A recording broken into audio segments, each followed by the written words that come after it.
and welcome to the Cynthia Nyamai Show. Today's show is nothing short of a movie. It involves money, lust, love, romance in a foreign country, and witchcraft. Coming up shortly.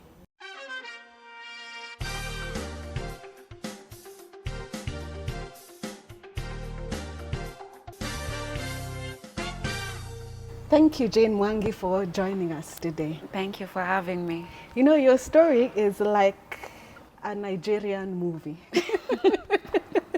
But before we get into those juicy details, let's go back a little bit to some of the events that led you to eventually move to Nigeria and go through some of the things that you went through. Tell me about your childhood. Where did you grow up? And how was your childhood? Born and raised in Nairobi, nilizaliwa Mwangi. Yeah. And my childhood was not easy at all. I came from a broken home. Yes. My mom, I'm the firstborn in a family of 5. We were always moving. So after high school, what were your dreams then? What career had you planned for yourself? Oh, wow. I really wanted to be an air hostess. Yes. I really want because of my, actually it was just something that everybody who made you need to be a model. All I ever wanted was to have my own home. Yes. All I ever wanted was to get married. Yes. I got pregnant when I was very young. Yeah. I was around 17 years old when I got married, when I got pregnant, sorry. Yes, yeah. And because of the things that were happening at home, I felt that niche of love because I felt I've never been loved. Yeah. So the first man who came to me and told me, I love you, and they showed me just a little affection, I fell for it because it's something I wanted. I ended up being in a relationship for around, say, 6, 7 years in a very, very abusive relationship. Yani, what I watched my mom being done, yani, it was now even the same times, thing repeated it was itself. even worse than Yes. her own. Yeah. And remembering the only thing that I wanted was to change, like to be different. I wanted to be different more than, like, I just wanted to cut that trend off. Lakini some vices in life zilikuwa tu zinani push toward that direction for some reason. Yes. Yeah. What were some of the similar things that you saw in your marriage and the kind of relationships that your mother had? My ex was was an alcoholic, vibaya, and he used to come the same way.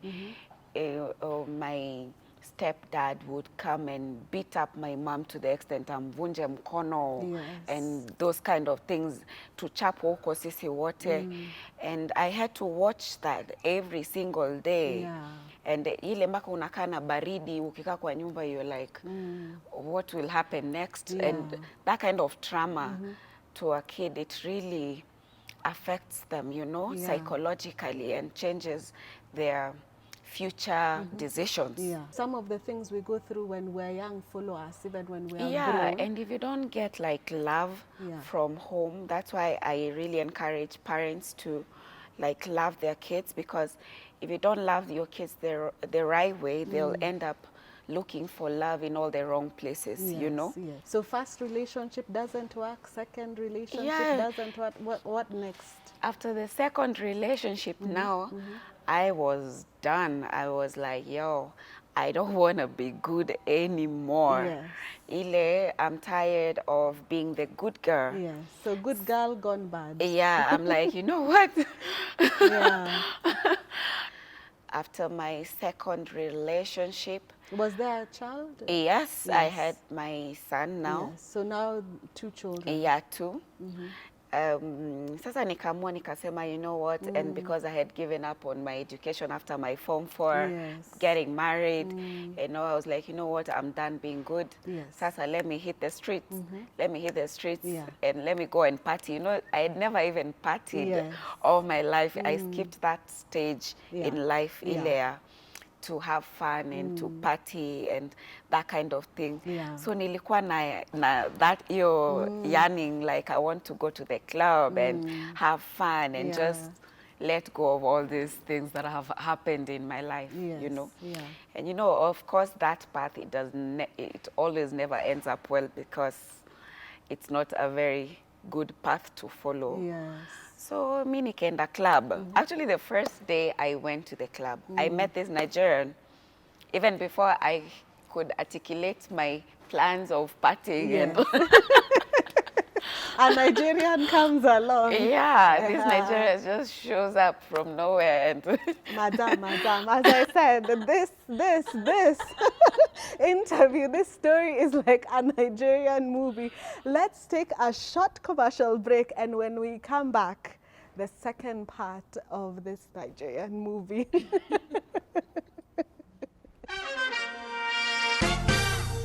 Welcome back to the CN Show. As I promised you, today we have Afro Cinema. And it continues. So let's get to the next part. You enter into a club because now you're a good girl, gone bad. You want to start a new life. And then you meet this Nigerian man. I met this Nigerian, and you know the way they can, you've been there, you know the way they can be charming, and we ended up being in a relationship. I thought that finally I had found someone maybe who I can settle down with finally. After trying now, this the third time, nilikuwa zile za, you know what, let's see how this goes, hopefully it will end up well, but unfortunately it was not so. It was also a very, very abusive marriage also as well. And even apart from what I really, really suffered most was both physical and mostly emotional abuse. And I always felt used. I always felt used, Ababu. You know, when I met my baby daddy, aliniambia he does Bitcoin, he does, but it's later on I came to realize he's doing fraud, you know, and he would use my bank account, he would, you know, ask me to collect money in Western Union to a point I remember one time the bank called me and they were like, do you know where this money is coming from? Who's sending? And they were questioning me. So those were large amounts, more than $10,000. Yeah. Nata akifanyiwa hiyo, anafanya for some of his friends. Okay. And they're even all using your account. And I'm just there because thinking it's love and that kind You're of thing. You're supporting your man. Na hapo ndo tunakula. I'm like, you know what? Lazima usupport mtu. I got pregnant. I was pregnant again for him. Even before, that was before Sasa we parted ways, and I realized about Interpol and all. At one of the reasons why it took me a while, Sababu, this is somebody you have a child with. And you still love him anyway. And it now got to a point, nikasema, you know what? I can't do this. And sasa ndio nikajifungua, sasa my third born. I was like, sasa I have 3 kids. I have this man mwenye, you know, I have to reevaluate my life. Hata kama it was such a painful kitu for me to do, because nilikuwa na imagine now this is the third marriage. What will people say? So now you've gone from Oga to Mama Madeni. I'm telling you. What was your next move? Nikasema, you know what? I want to go to Nigeria. Niende Nigeria, ni try and revive my business, because then I used to get things from there. So venye vitu, for the business, my stock for my business. And there was somebody who was sending me those things then. But eventually, them too, they were not very honest. Na watumia pesa, they don't want to deliver my goods completely. Nikasema, you know what? I need to go there so that I get my own contacts, my business contacts and all. Na sayo, I felt like, you know, see, I can't even go back to being the bad girl with 3 kids. Yes. I can't go back to the streets. Yeah. Nikona too, like the only way out, it's through my business. Yeah. The only way out, it's if I revive my business, I'll be able to take care of my kids, to pay my bills. Yeah. So you land into Nigeria with your capital, borrowed money, and also a few things you've sold, and you want to start afresh for your business. Yeah. Yes. I landed in Nigeria. You left the kids here in Kenya? Yes, I had to leave your children I with? left them with my aunt. Okay. My uncle. That must have been difficult. It was to difficult, leave, to leave but your children. in my thinking, nilijua I'm only going for 2 weeks. Yeah. That's when my return ticket was in 2 weeks. Yeah. So I knew I'm not going You'll for be such back. a long time. Yeah. It's only for 2 weeks, then I'll be back. So nikaenda, and I got a hotel where I could stay. Was this your first time? Yes, it was my first time. You're courageous. It was my first time. Yeah, you're courageous, yeah. Immediately kuingia, I just went, freshened up, nikaenda kwa lobby, and I found all these girls sitting there. So hata kukaa, the way I was dressed, you know, they know Kenyans by the way they dress. So like 1, 2 girls wakakuja ile, when I told her my intentions, what I was really there for, to go to the market. She was kind enough to offer help. Ile, I can take you to the market, and that kind of, I was like, okay, good, sounds good. So from the following day, tukaanza kwenda kwa market, sasa getting things and all. So after nime accumulate everything, I've packed everything. So now it got to the shipping part. This girl showed me this office, and it had all the marker license, kila kitu, those stickers, freights, whatever. And I was like, okay. And they pimaed my goods with the kg. Wakanyambia, you know what, expect your goods on Friday. In Kenya. In Kenya. Na sasa I was supposed to go home on Wednesday. So nikajua nikifika, it will only take me like only 2 days. Then my goods, I'll just receive my goods. I was so excited. Nikasema, thank God. Mi nikalipa, mpaka nikalipa pesa yangu ya, like the money for the flight, for the goods. It was the last night in Lagos. And she was like, oh, let's go out at least the last day. And nilikuwa too excited. I'm like, okay. And I was also excited to go and meet my babies. I had missed them so much. So we went out. In the morning, my phone is missing, my bag is missing, and my passport iko ndani. And I'm supposed to travel like iyo siku, like in the next around 12 hours. We'll come back shortly and find out if she was able to indeed change her life and her children's life through her business. Coming back shortly. Your story is quite interesting. So you get to Nigeria, you get a bit suspicious after a transaction, and you've bought goods thanks to a loan that you had to take. And you get back to the hotel and you feel something is not right. I felt, what happened? I felt something was not right because I was like, what is happening? Me, after to my thinking in the beginning, I was like, maybe my friend decided to keep my bag for me, and keep or them to safe. kama hiyo. Naangalia, watch 3 hours, 4 hours, 5 hours, I was going crazy. Kitu ikaniambia, you know what, go back to where you shipped your things. Sababu now the whole thing is just, you know. Kwenda nikapata the office did not even exist. Hakuna hata ofisi, by the way. So the room was empty? The room was empty. Did you ask people around this office? I was asking, I was even hysterical. I was screaming. I almost fainted. I cried. Yani nililia. I really cried. Nikafeel sasa nitaanzia tena wapi? How do I go back home? What do I tell these people wenye niko na pesa zao? The other thing, my passport is missing.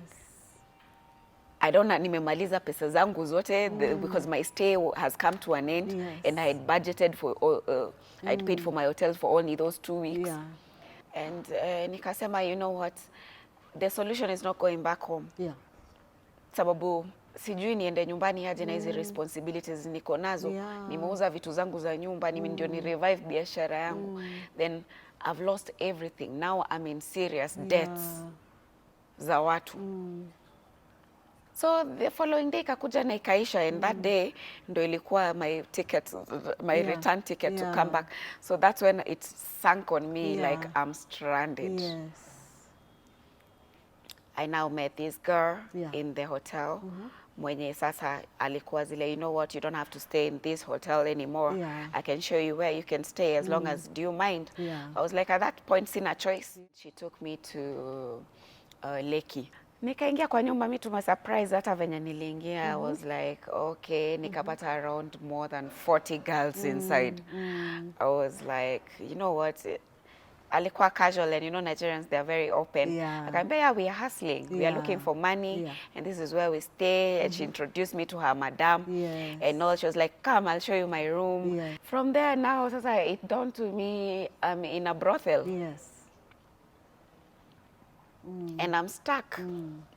The life that I've been running away from since birth. Yani, it was right there. It was a very difficult decision for me to make. It felt like you had no choice. Yani, because you can't go home. Kuna madeni nyumbani. You don't even have the passport to travel home. You're in a country you don't know anybody. And you're in a place, and that is the last place you ever wanted to and this is what I've been running away all my life, you know? So eventually the madam of the house called me aside. Akaniambia, you know what, Jane, or what is it that they call you in Kenya? This is not Kenya. Around here, things are done differently. You cannot just come in town and just start sleeping with guys. This is Nigeria. You can't just start sleeping with men without getting protected. And I was like, which kind of protection are you talking about? Akaniambia, you know, you need to go to a witch doctor who is going to do some things for you that are going to protect you. And even if now any other guy sleeps with you, if they have something in them that can harm you, it will not harm you. Unajua, most Kenyans, we don't believe in these things. We don't. I'm like, there's no way these things can exist in this world. By the way, ungeni convinced. I knew this is something I'm doing that's taking away my dignity as a woman. And, you know, na ilikuwa inaniuma sana as much as I needed the money, but I knew I had no choice. I have to do it. And you were doing it without protection. Did it catch up with you going out there without protection? Oh my God! Eventually, definitely, it did catch. I met one gentleman who was very handsome. You know, the way Nigerians are so handsome and charming, and they know how to dress, and you know. And I slept with him. Funny thing, when I slept with him, na venye alikuwa loving in the beginning, akinipeleka this date, in the morning, I sensed something off in him. So you get home with the money? I go home with the money, and I slept off. Normally, I just took my bath na nikalala. And when I was sleeping for the first time, I had this thing. In that, what do they call it? Sleep paralysis. Ile you're in this deep sleep, you're having a very bad dream, but you can't open your eyes. You're trying to scream, you're trying to come out of it, na wezi. And I could realize, funny thing, nilikuwa na realize I'm in a dream. I need to wake up, but I can't wake up. So my body ilikuwa in shock, but eventually I was able to just open my eyes. Nikapata all these girls surrounding me. I'm like, what's happening to you? Ni ile nika nimeshikwa na seizure or something. I was like, what's happening to you? What's happening to you? Some people were screaming in the background. I was like, yo, what's happening? Kuamka hivi napata damu imejaa the whole bed. I'm like, nini inaendelea? In the beginning, I was like, you know, maybe it's my period, maybe hormonal imbalance. That's when I realized, you know what, I could be dying. Yes. By the way, funny thing, nilikuwa ile nimefika a point in life I was so frustrated, so depressed from childhood, nikaanza kukumbuka.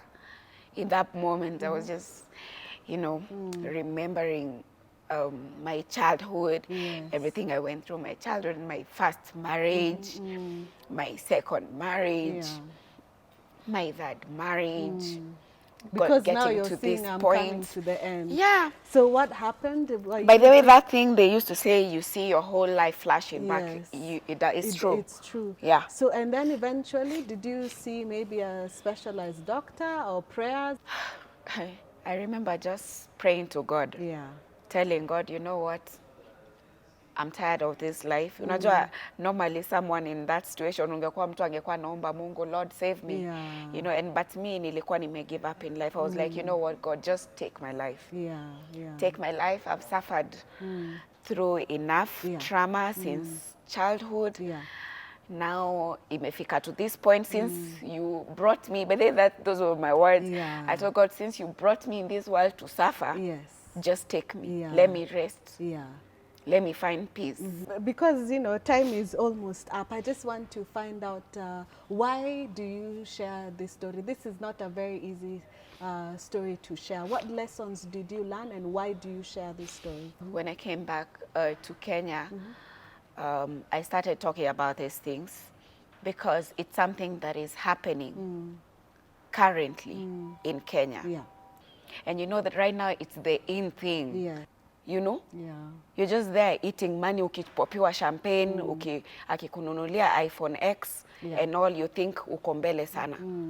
And all this, when I listened to your story, all this started with you looking for love, and I guess looking for love in all the wrong places. Have you now come to a place where you accept yourself despite your childhood, the things you went through in Nigeria, and found that love for yourself? Oh my God.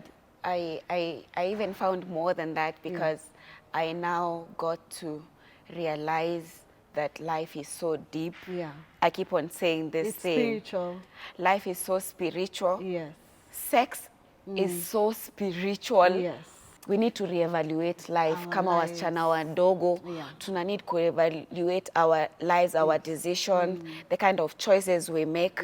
You know, your shortcut in life, like you want to just, it has consequences. Everything in this life has consequences. We're so grateful for being so vulnerable and opening up about some details in your life, just to educate other women and even men not to get into the same situation. Shortcuts truly are dangerous, and our guest has talked about her life, but we're so grateful that eventually she did find her purpose in that journey of trying to find true love, but she realized that what she really needed to do was to love herself.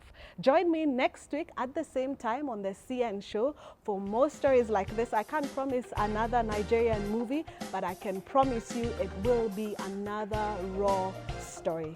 Have a good evening.